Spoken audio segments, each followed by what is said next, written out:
Halo, apa kabar? Assalamualaikum warahmatullahi wabarakatuh. Kembali berjumpa dengan saya, Hirsbun Arif dari Forum News Network.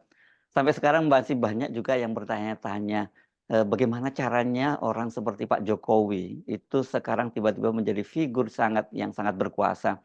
280 juta orang katanya tiba-tiba bisa, ya dipermainkan begitu saja oleh seorang Jokowi dan keluarganya. Bahkan bukan kalau 280 juta itu kan juga termasuk rakyat Indonesia gitu ya. Tapi juga para politisi yang menarik ya, ini juga bisa dikendalikan dan seolah-olah tidak berdaya berhadapan dengan Pak Jokowi itu. Jadi, ini saya menarik ini membaca sebuah tulisan dari seorang ahli keuangan negara yang, saya kenal ini juga pernah menjadi staf ahli, dari Menteri Dalam Negeri dan juga pernah menjabat, posisi sebagai pejabat gubernur dua kali di Bali dan di Sumatera Barat. Ini Dr. Handani yang dalam tulisannya di media Indonesia dia menyebut mengenai kasus korupsi sebagai monster, politik kekuasaan. Nah ini, tulisannya menarik menjelaskan soal itu bagaimana strategi Pak Jokowi mengendalikan para politisi itu. Saya kira kalau politisi dengan kasus korupsi, sementara kalau rakyat tadi itu yang 27 juta, 280 juta itu dengan bansos, BLT dan sebagainya. Ya ini dua strategi yang jitu rupanya dengan piawai digunakan oleh Pak Ya. Jokowi. Saya akan mengajak Anda langsung bergabung dengan, Dr. Hamdani. Assalamualaikum Pak Hamdani. Assalamualaikum warahmatullahi wabarakatuh. Yes, Ya, Mas gimana Yusuf. puasanya? Puasanya mantap? Alhamdulillah. Ya, jangan Semoga kita loyo-loyo, Pak. semoga berkah. Ya, berkah dan Ya, tetap semangat ya. ya, Oke, ini tulisan Anda menarik dan Anda mengidentifikasi itu. Saya kira banyak orang sebenarnya juga mengidentifikasi itu, tapi mungkin tidak banyak yang menuangkan dalam sebuah artikel gitu seperti Anda. Dan dari membaca itu kita kemudian tahu, oh oke, sebenarnya persoalannya itu di sini begitu. Gimana coba Anda bisa, paparkan kembali sebenarnya, ya, ya, analisis Anda tentang situasi ya. politik saat ini? Jadi baik, Mas Yusuf. Assalamualaikum warahmatullahi wabarakatuh. Waalaikumsalam Jadi warahmatullahi wabarakatuh. kalau kita cermati, ini kan bagaimana eh, Presiden ini Pak Jokowi, bagaimana beliau pada periode kedua pemerintahannya. Ya, Jadi pada periode kedua pemerintahnya tadi konsolidasi kekuasaan yang kita katakan politik kekuasaan. Bagaimana konsolidasi kekuasaan dan politik kekuasaan itu beliau lakukan ya. Ya. Yang pertama tentu kita melihat bahwa eh, pada periode pertama yaitu kalau kita masih melihat itu sekitar tanggal 8 atau 9 Agustus 2018, bagaimana drama terpilihnya Pak Kiai Ma'ruf Amin sebagai cawapres, ya, dan di situ terkonfirmasi ya ketika Mahfud MD ini sekarang menjadi cawapres, pasangan paslon nomor urut 3 ya, ya. terkonfirmasi apa yang diungkapkan baik oleh Yusril ataupun oleh Romi ya, di RP3, bahwa di situ Pak Jokowi menyerah. Pak Jokowi menyerah pada keinginan ketua umum partai politik. Dalam hal ini bagaimana penolakan daripada ketua umum Golkar Airlangga Hartarto yang tidak menginginkan Mahfud MD, dan juga bagaimana penolakan daripada Caimin selaku ketua PKB yang tidak menginginkan juga apa tadi menyatakan bahwa Mahfud MD bukanlah representasi daripada NU, dan itu Ya. PKB dan Golkar akan menarik dukungan terhadap Pak Jokowi. Nah, itu orang yang sama juga terjadi pada periode yang berikutnya, termasuk juga waktu itu Nasdem. Nah, itu yang menolak apa tadi. Pak Jokowi tidak punya pilihan. Nah, tidak punya pilihan itu adalah menyerah atas kemauan atau keinginan daripada ketum parpol politik. Jadi Itu menyerah. pada menjelang periode kedua ya. Ya, menjalankan itu sekitar 8 Agustus 2018 itu. Oke. Sudah Erlangga Hartarto juga jadi ketua Pak Caimin jadi ketua PKB, Hmm. ya apa itu pada menolak apa tadi. Jadi Nah, artinya posisi ketua umum pada waktu itu lebih dominan dibandingkan Pak oleh Jokowi lah gitu ya. demikian Hmm. artinya Pak Jokowi yang bukan ketum parpol itu juga tidak bisa menguasai partai parpol. Ya. Pada waktu itu kita bisa tangkap ya apanya Hmm. beliau sebagai presiden yang bukan ketua umum parpol nggak bisa Hmm. menguasai Hmm. apa, tidak bisa membuat seperti Barisan Nasional gitu kan. Nah, kalau Ya, yang ya, ya, ya, ya. yang sekarang akan digaungkan mau Hmm. Hmm. coba Barisan Nasional menguasai Hmm. partai-partai politik pendukung pemerintah. Ya, ya, ya. Hmm. Jadi, tapi itu hal yang seperti ini menjadi apa terbalik ya ketika di periode kedua, bukan dalam artiannya beliau yang menyerah kepada keinginan ketum partai politik, tapi ketum partai politik itu yang menyerah pada keinginan beliau. Oh, jadi Pak Jokowi rupanya dalam waktu yang singkat kemudian belajar dari Ya, pengalaman pada periode ya, kedua itu, dan sekarang itu ya, ilmunya itu diterapkan pada ya, menjelang akhir masa jabatannya ini gitu ya. ya. Nah, kenapa hal tersebut kalau kita coba cermati, kita analisis lebih lanjut, Ya. pada waktu itu kan terkonfirmasi dari pernyataan daripada Ketua KPK Agus Raharjo bahwa sebetulnya keinginan Pak Jokowi untuk cawe-cawe dalam hal penanganan korupsi ini Hmm. itu sudah dilakukan pada periode pertamanya. Hmm. Hanya kan beliau tidak mempunyai kemampuan untuk melakukan itu Hmm. karena apa tadi KPK itu tidak berada dalam rumpun eksekutif. Nah, itu. Betul. Hmm. Jadi Hmm. itu tadi. Jadi itu tidak berada dalam hukum eksekutif, sehingga waktu itu bukan tidak ada keinginan beliau, tapi ada keinginan beliau dari pengakuan. Kalau pengakuan Pak Agus Raharjo tadi itu tidak benar, tentu konsekuensi apa tadi pernyataan bohongnya tentu ada. Tapi Hmm. sampai sekarang kan tidak ada apapun Bantahan. proses hukum yang dijalani ataupun yang lekatkan kepada Agus Raharjo yang telah mengungkap peristiwa itu ya. Ya. Jadi itu kita katakanlah sebagai suatu kebenaran kalau tidak ada apa tadi tuntutan terhadap Pak Agus Raharjo ya sebagai mantan atau sebagai ketua KPK 2015-2019. Nah, itu kelihatannya mendapat tempatnya ketika revisi Undang-Undang KPK. Nah, Yo. jadi Bukan mendapatkan tempatnya, atau Pak Jokowi menyadari bahwa kalau tidak direvisi Undang-Undang KPK ini, maka dia ya akan posisinya akan seperti sekarang ya gitu, dia tidak bisa mengendalikan KPK. Kira-kira gitu ya, Pak ya. Hamdan ya. Jadi beliau tidak bisa menggunakan KPK sebagai instrumen Yes, eh, instrumen kekuasaan. penyandang bagaimana politik kekuasaan itu akan dijalankan. Itu nggak Yes. bisa. Oke. Itu yang diprosesnya. Memang kalau dilihat seperti apa, mungkin penyesalan terbesar itu ada pada PDIP. Ya. Kenapa demikian? Yang sebagai inisiator utama untuk dalam hati pengusung apa tadi revisi Undang-Undang KPK itu kan PDIP yang getol-getolnya tadi. Walaupun Tapi lahirnya juga di era Ibu Megawati sesungguhnya ya, KPK itu ya. ya KPK lahir pada waktu Megawati, tapi dia Hmm. apa tadi nah, yang bisa memanfaatkan apa tadi ternyata kalau kita dikatakan pelemahan-pelemahan yang kalau kita coba cermati KPK itu bukannya lemah.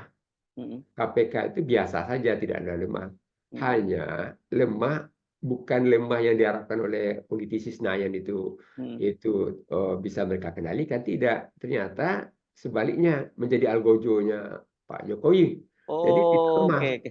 Jadi Jadi nggak Pak ada hambatan. Jokowi, ya, Pak Jokowi ini memanfaatkan ya Mm, para anggota DPR yang merasa bahwa KPK ini yang begitu kuat itu akan membahayakan mereka gitu, karena banyak ya, sekali anggota DPR yang ya, ditangkap oleh KPK begitu ya, dan ya, kemudian ya. DPR membuat usulan untuk pelemahan, dan kepentingan Pak Jokowi di situ ketemu gitu ya. Ya. Hmm. Jadi Oke. kalau kita lihat ya apa tadi kalau ada yang kejelian Pak Jokowi tadi melihat Hmm. Hmm. kalau sudah berada dalam rumpun kekuasaan apa tadi dalam Ya. rumpun eksekutif Hmm. tentu relatif lebih mudah mengendalikan. Salah satu adalah karena yang namanya Dewan Pengawas semuanya itu 100% di tangan Pak Jokowi. Ya. Jadi Dewan Pengawas ya. Sedangkan kendali KPK itu juga berada di tangan Dewan Pengawas. Sehingga Ya. kalau dikatakan Dewan Pengawas itu lebih condong adalah bagaimana membackup atau mendukung Pak Jokowi dalam kaitan dengan proses-proses yang ada kalau kita Ya. cermati. Hmm. Nah, itu saja. Itu yang kalau kita lihat di dalam kaitan dalam proses seperti itu tadi, sehingga kenapa kita katakan mengerami, Mas Arsul? Karena kasus-kasus itu bukan kasus-kasus yang kemarin, tapi kasus-kasus Mengerami itu kayak ayam yang ayam. mengerami telurnya begitu ya. Ya, kapan dia nanti ditetaskan, katakan. Ditetaskan gitu. Dan Kapan ditetaskannya menjelang periode ya. berakhirnya masa Nah, jabatan ini ini ya. yang sangat kita sayangkan tadi adalah kasus-kasus yang sudah lama-lama tadi, nanti tahu-tahu nantinya muncul nanti di ketika tahun politik ini. Katakanlah kalau kita katakan muncullah pada menjelang Pilpres. Ya.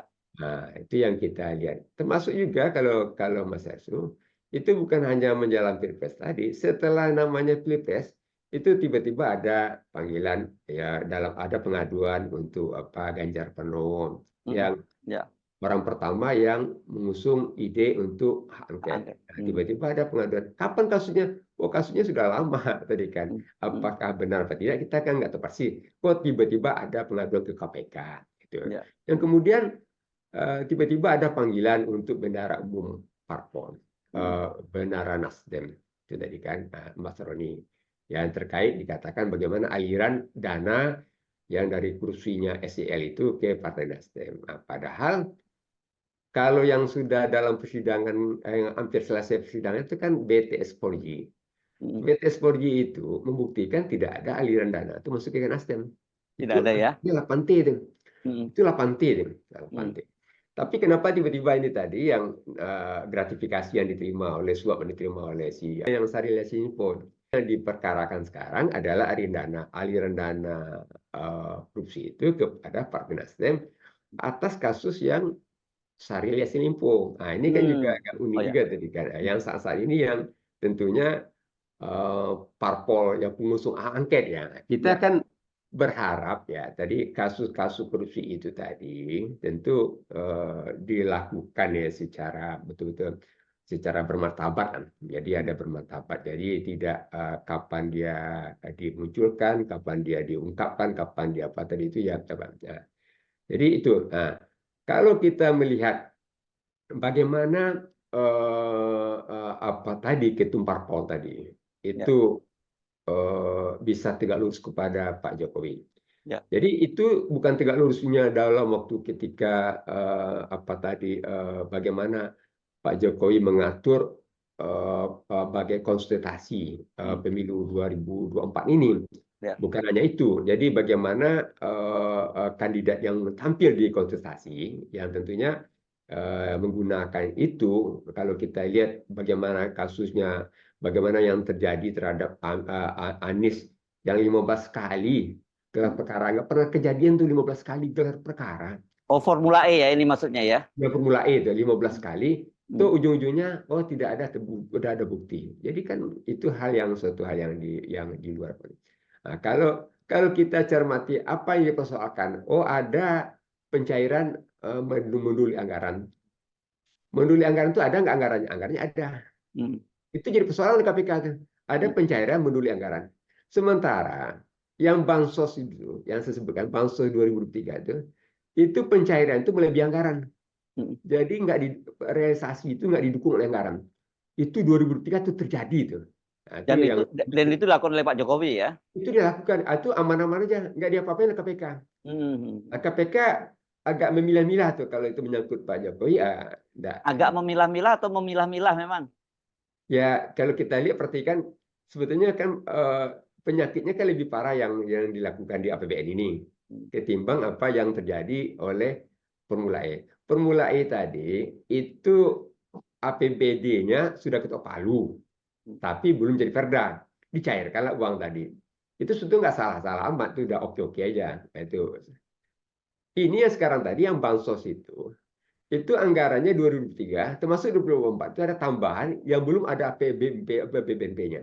Ya. Jadi 2023 ini, 2024 itu mesti harus ada APBNP, baru ada tambahan realisasi. Ini kan tidak terjadi, ada tambahan realisasi tanpa mengubah dulu APBNP-nya untuk bisa mengcover daripada realisasi. Itu yang menjadi pelanggaran terhadap yang saya sebutkan tadi, pelanggaran terhadap Undang-Undang 17 tahun 2003 tentang keuangan negara dan Undang-Undang nomor 1 tahun 2004 tentang perbendaharaan negara. Nah, itu yang kita coba perhatikan. Nah, itu apa tadi bagaimana? Itu hal yang sama juga Cak Imin.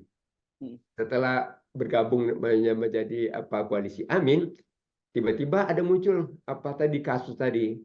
Nah, yang kasus itu tadi, yang sekarang tadi juga berpotensi untuk digunakan juga. Kenapa?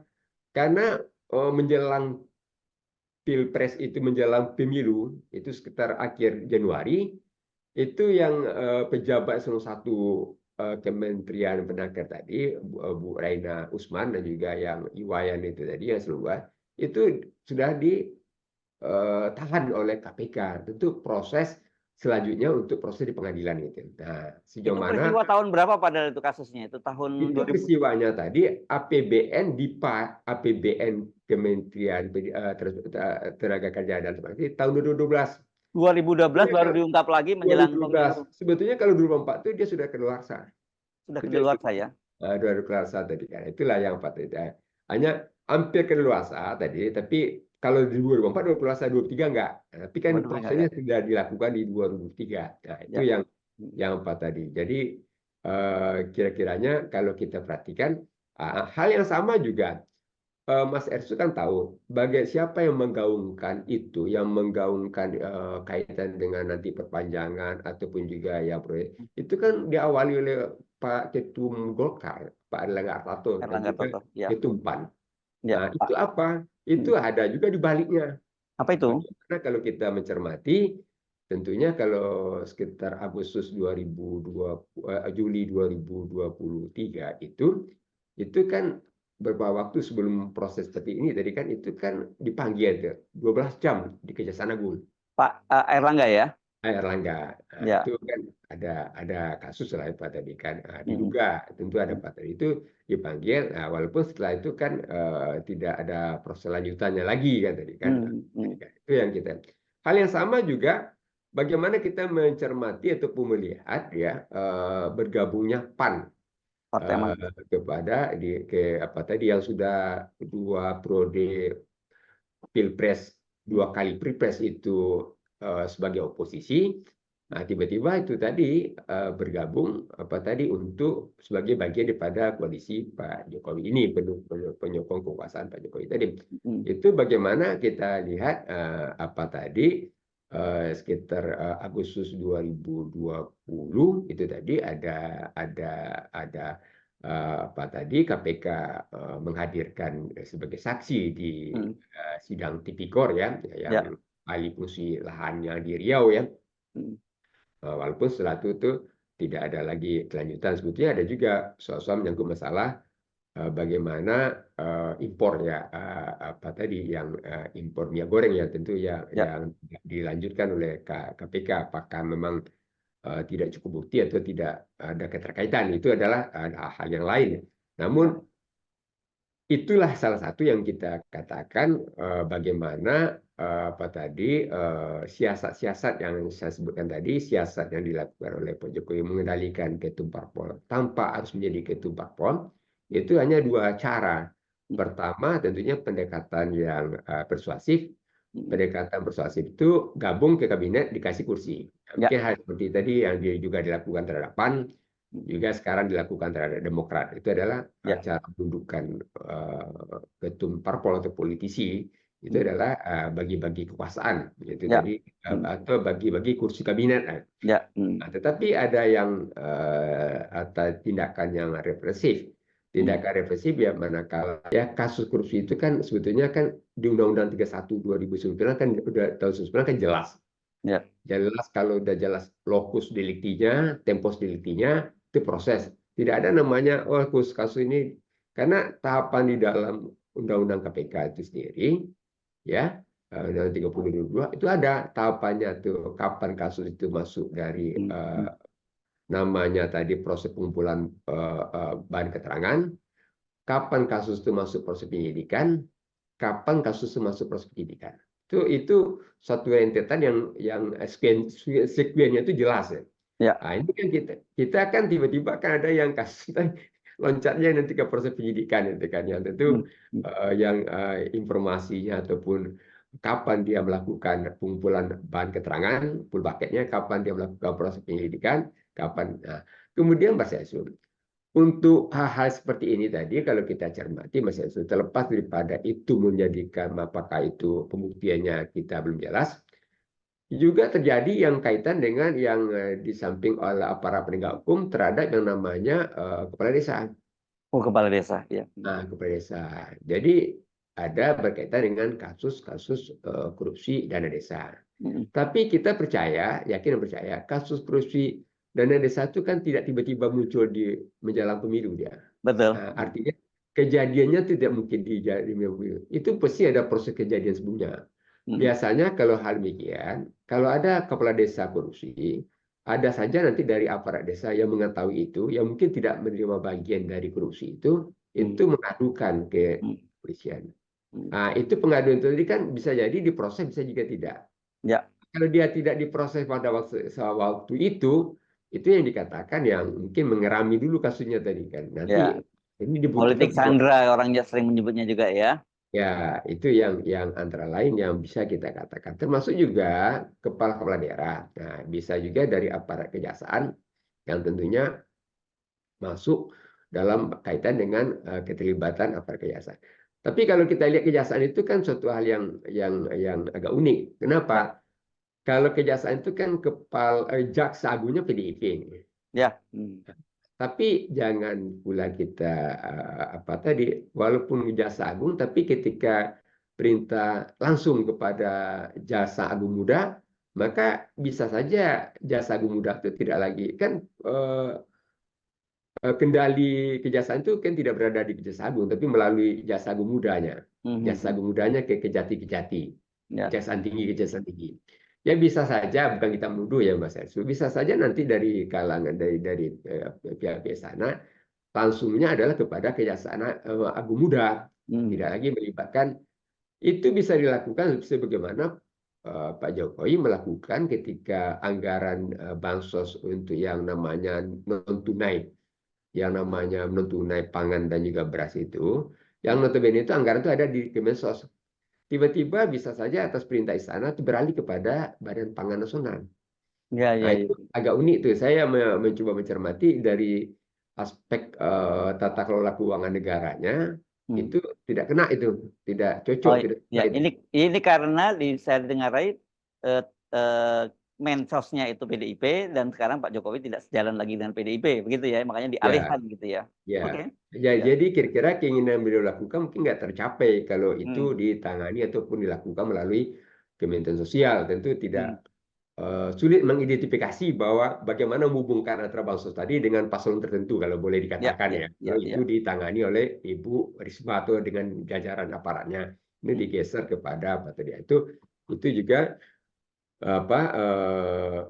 apa tadi salah satu cara bagaimana kalau kita katakan walaupun Kejaksaan Agung tadi itu adalah jaksa agungnya adalah terafiliasi dengan PDIP, tapi belum menjamin bahwa para birokratnya lah kalau birokratnya Jampitsusnya kan terafiliasi dengan partai yang lain ya, kalau tidak salah ya begitu ya. ya, ya. Jadi Yang sekarang belum. jadi apa partainya pendukungnya paslon 02 begitu kan. Betul, betul. Nah, Ya. itu salah satu yang instrumen-instrumen ataupun operator-operator yang tentu digunakan ya dalam kaitan Hmm. dengan apa kepentingan-kepentingan ini tadi kan. Nah, Hmm. kemudian juga Mas Harsun. Jadi kalau kita lihat ya bagaimana drama, bukan drama kita katakan ketika Gibran itu disepakati langsung oleh secara apa tadi ya sami'na wa ata'na atau langsung diterima secara aklamasi dalam sekejap ya tadi itu menunjukkan itu sudah terkonsolidasi semuanya baik namanya ya Pak Ketumnya Golkar maupun juga PAN gitu kan. Nah, itu kan sudah ada rentetan-rentetan yang mau tidak mau tidak punya pilihan lain ya yang seperti kita katakan tadi kan apa. Nah, kalau yang namanya Gerindra memang ada kepentingan untuk bisa menggaetnya Gibran. Jadi tidak ada Ya. hubungan dengan kasus-kasus korupsi ini tadi kalau yang Gerindra. Kalau Demokrat nggak ada pilihan lain lagi karena sudah patah arang dengan Anies Hmm. ya.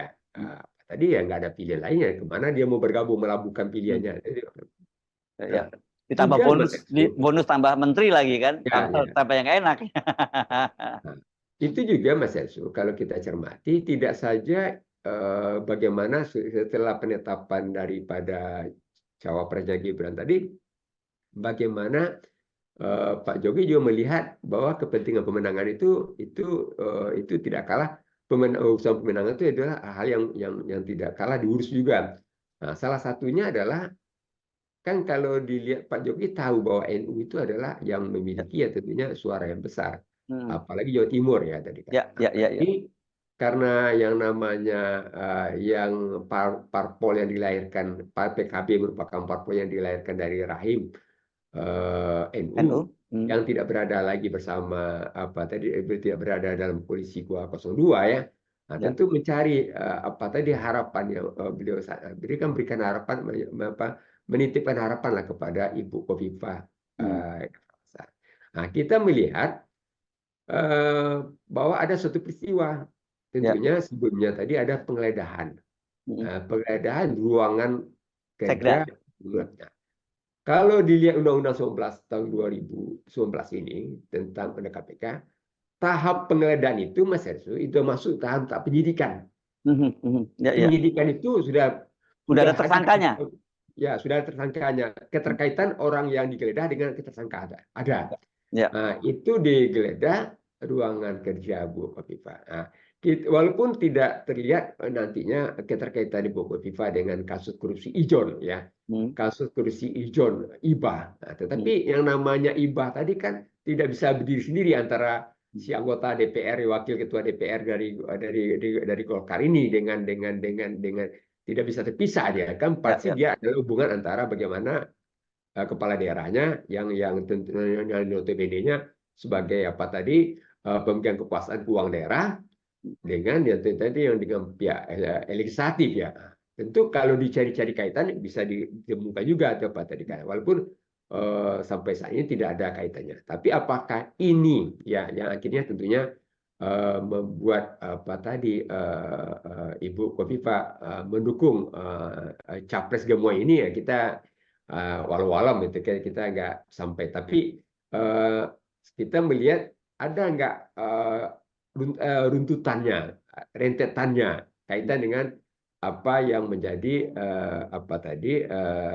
kasus-kasus korupsi yang ada dengan perilaku daripada politisi ataupun ketua partai, dan bagaimana hal-hal demikian dapat dimanage dengan baik oleh Pak Jokowi, tentunya dalam politik kekuasaan. Kalau politik kekuasaan itu adalah ya tentu melanggengkan, dalam artian melanggengkan kekuasaan ya tadi yang kalau kita coba.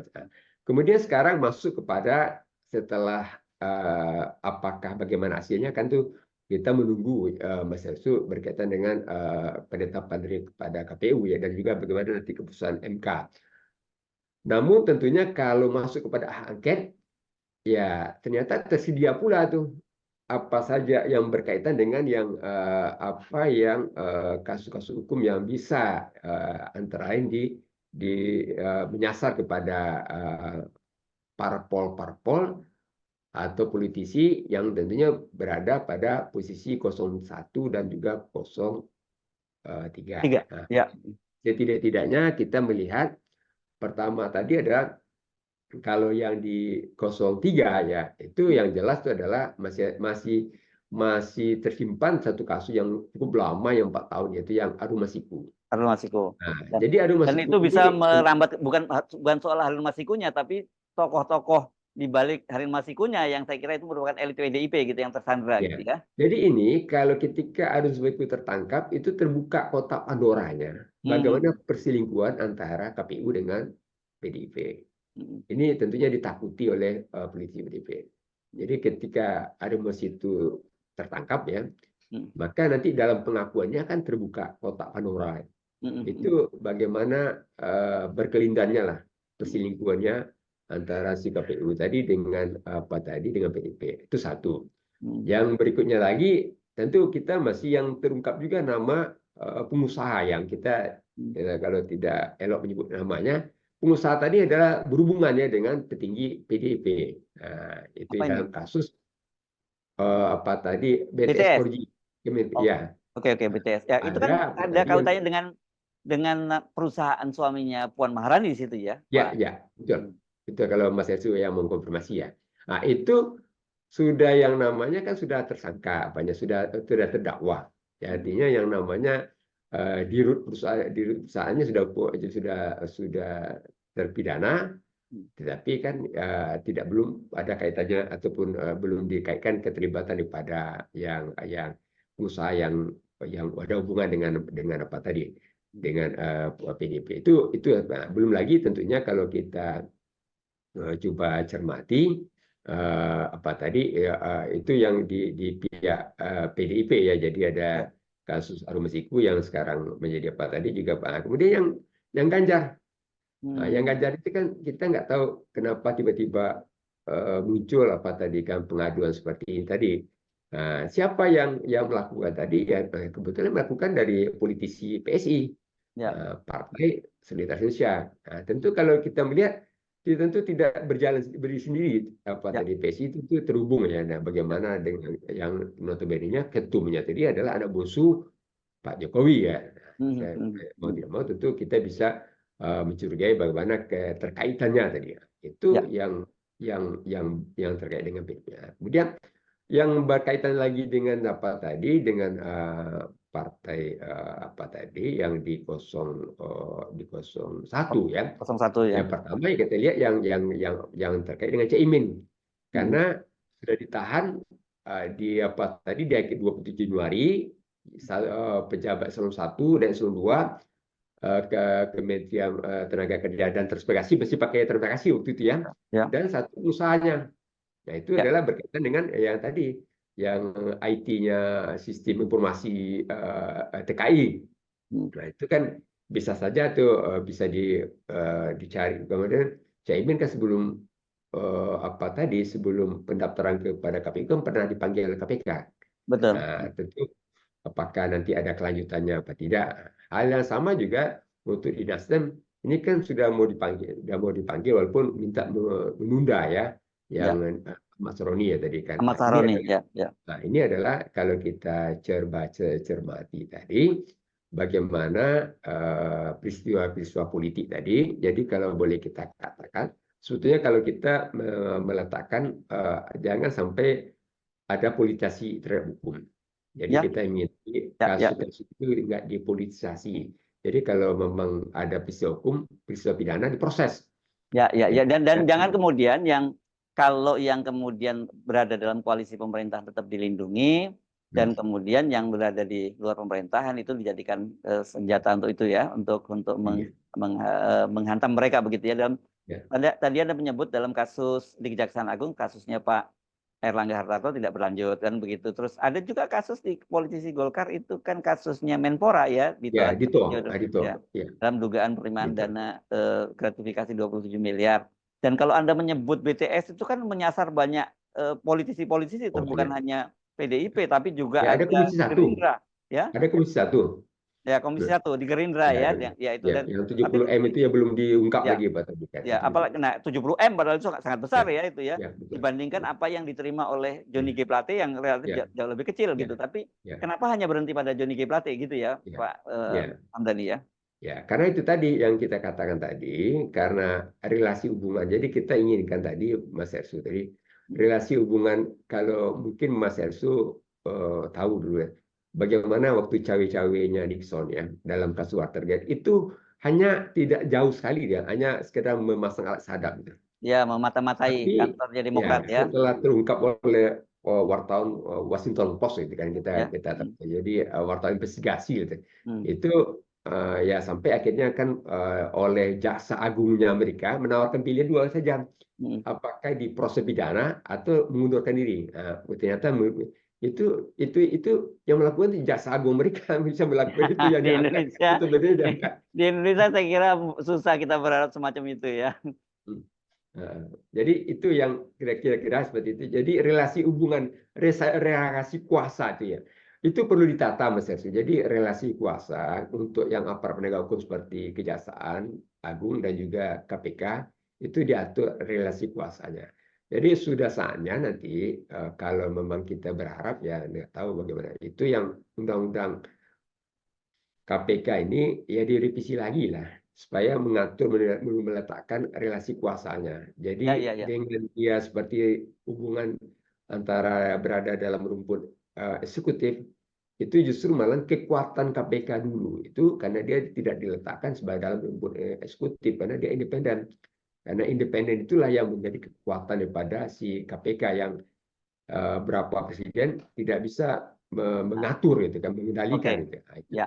Ini itu tapi itu ini ada test case lagi nih Pak Hamdani ya. Saya sekarang kan rame ini soal dugaan main upeti atau pungli dari Menteri Bahlil gitu ya, yang dilaporkan oleh investigasinya Majalah Tempo dan diungkap juga oleh sejumlah anggota Komisi 7 kan. Komisi 7 juga sudah menyatakan akan memanggil Menteri Bahlil gitu. Dan kita tahu kan relasi antara Pak Bahlil dengan Presiden ya, Jokowi seperti apa. Dan ya, kelihatannya KPK anteng-anteng saja bahwa kemudian mereka cuma ketika didesak-desak menyatakan bahwa mau didalami gitu, tapi tidak gercep lah gitu kira-kira seperti ketika pada politisi-politisi dari partai oposisi kan gitu. ya, ya, ya.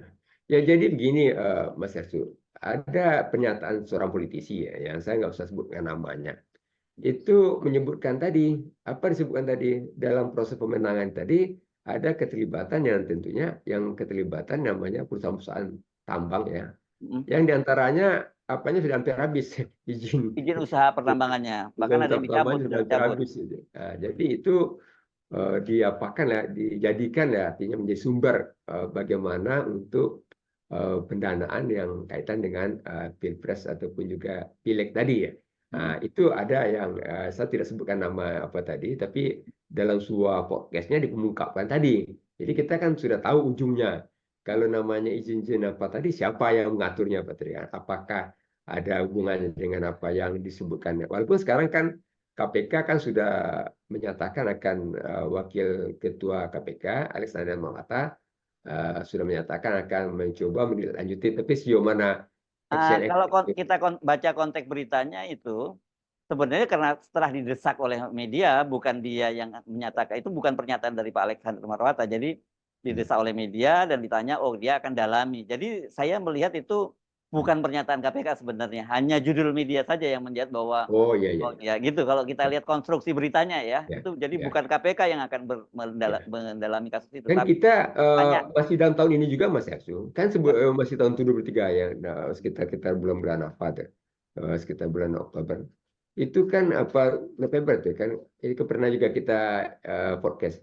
Itu kan wakil apa anggota BPK, Pius Listuranang.